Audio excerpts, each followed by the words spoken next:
कक्षा 9 गणित सेकंड रेखा गणित के अंतर्गत आता है। रेखा गणित की वह शाखा है जिसमें ज्यामितीय आकृतियों का अध्ययन करते हैं, वह रेखा गणित कहलाता है।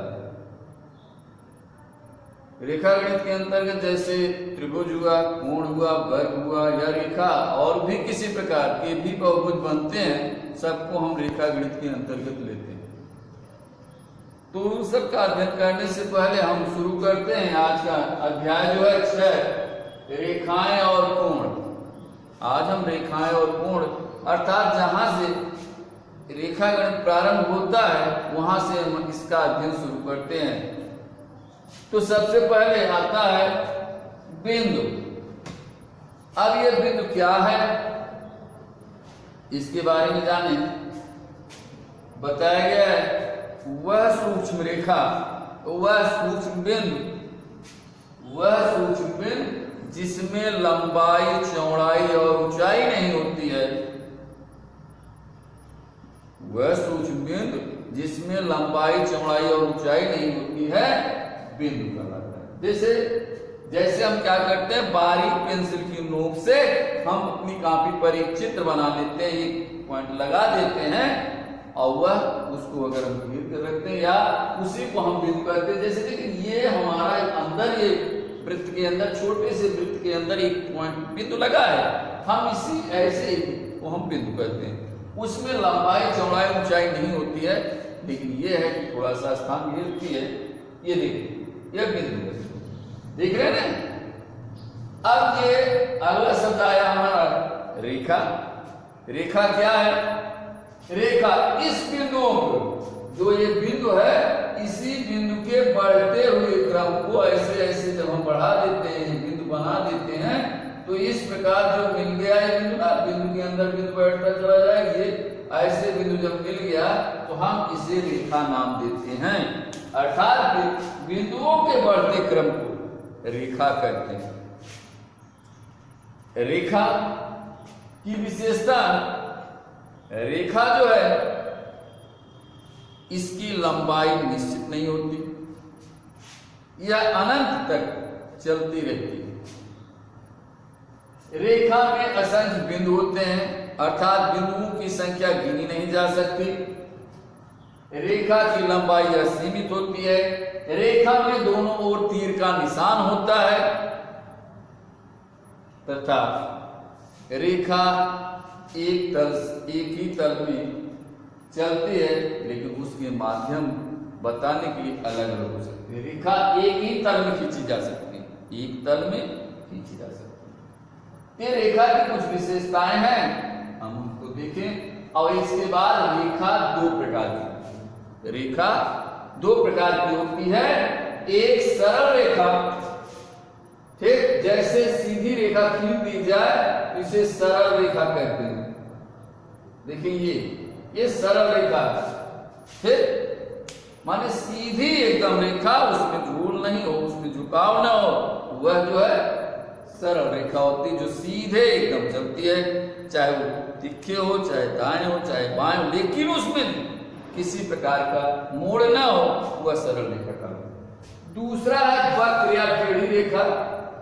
ये देखिए वक्र या टेढ़ी रेखा अर्थात वह रेखा जो मुड़ती हुई चलती रहती है, मुड़ कर चलती है या मुड़ती रहती है, ऐसी रेखा को हम वक्र रेखा नाम देते हैं। तो रेखा के बारे में हुआ। रेखा के बाद आता है रेखाखंड। रेखाखंड के बारे में, रेखा के टुकड़े को, माने रेखा में से कुछ टुकड़ा, कोई भी उसका भाग जो काट लिया जाए और उसे अलग रख दिया जाए, अलग कर दिया जाए, तो वह रेखाखंड कहलाता है। अर्थात इसमें तीर का निशान नहीं होता किसी भी तरह। तो रेखाखंड की विशेषता क्या है? रेखाखंड में दोनों ओर अंतबिंदु होते हैं। रेखाखंड की लंबाई नापी जा सकती है और रेखाखंड में भी असंख्य अनंत बिंदु होते हैं। हम इसके भी बिंदुओं को गिन नहीं सकते कितने बिंदु। ये रेखाखंड की विशेषता है। इसमें तीर का निशान नहीं होता है, यह एकदम साधारण दो अंत बिंदुओं के बीच में बनता है, अर्थात वह एक टुकड़ा है, उसको हम अंकित कर लेते हैं। इसके बाद आता है किरण। किरण के लिए बताया गया है किसी निश्चित बिंदु से निकलने वाली रेखा, किसी निश्चित बिंदु से निकलने वाली रेखा किरण कहलाती है। जैसे देखें PQ एक किरण हम दिखाए हैं, यह P से निकलकर Q की तरफ बढ़ रही है, तो यह जो है किरण का चित्र हुआ, अर्थात ऐसे ही किरण होते हैं। जैसे ध्यान दें, सूर्य से निकलने वाली किरणें सूर्य से निकलती हैं, या हमारे पास टार्च है, टार्च से निकलने वाली किरण, तो वह एक निश्चित आधार होता है, एक माध्यम होता है जहां से प्रकाश या किरण निकलती है। हम इसमें किरण के लिए यही बताते हैं किसी निश्चित बिंदु से निकलने वाली रेखा जो होगी वह किरण कहलाएगी।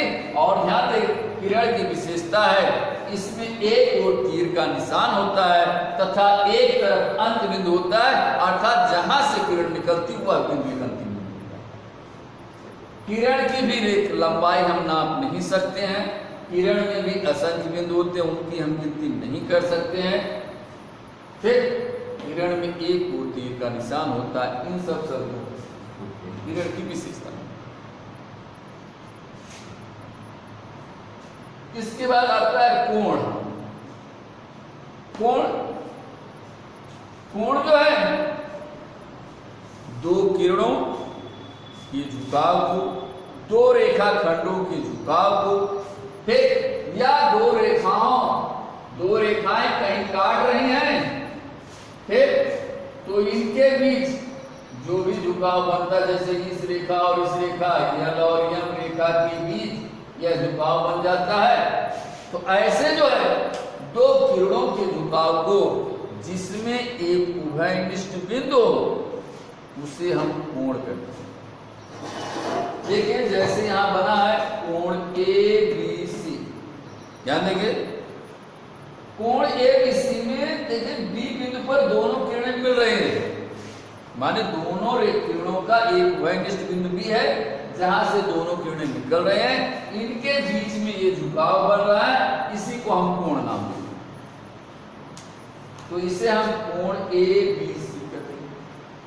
कोण को नामांकित करने के लिए, कोण का नाम पढ़ने के लिए हम मध्य वाले बिंदु को, जैसे यह कोई कोण है इसका नाम लिख दिया गया है QRS, ध्यान दें अगर ऐसा कोई लिखा गया तो अगर इस कोण का नाम लिखना होगा तो हम इस कोण का नाम लिखने के लिए या इस कोण को बताने के लिए अगर एक ही कोण बने हैं तो हम एक अक्षर से भी इसका नाम प्रदर्शित कर सकते हैं। जैसे यहाँ देखिए ये R पर कोण बना, इसे कोण R भी हम लिख सकते हैं, कोण R लिखते हैं। फिर ऐसे ही इसका दूसरा नाम कभी कभी यह होता है कि एक ही बिंदु पर एक से अधिक कोण बनते हैं, वहां पर एक अक्षर से नाम को प्रदर्शित करने पे हम इंगित नहीं कर सकते, बता नहीं सकते हम किस कोण को प्रदर्शित कर रहे हैं। इसको प्रदर्शित करने के लिए तब ऐसा इसको हम बताते हैं कि कहां से किरण प्रारंभ होती है, कहां तक बढ़ती है और फिर कहां तक जाती है।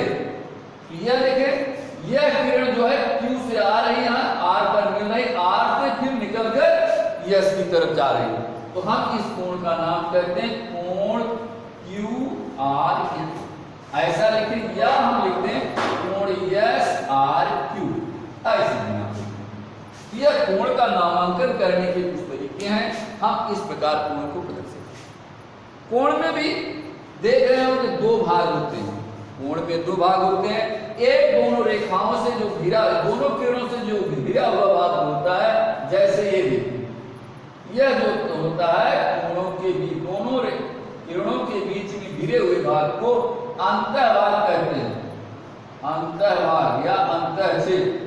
कोण का यह अंतःक्षेत्र है तथा इसके बाहर जो भी भाग बनता है, इस अंतःक्षेत्र को छोड़कर दोनों किरणों के बाहर जो भाग बनता है हम उसे बाह्य भाग कहते हैं, बाह्य भाग। इस प्रकार जो है कोण के दो भाग हो गए, बाह्य भाग और अंत।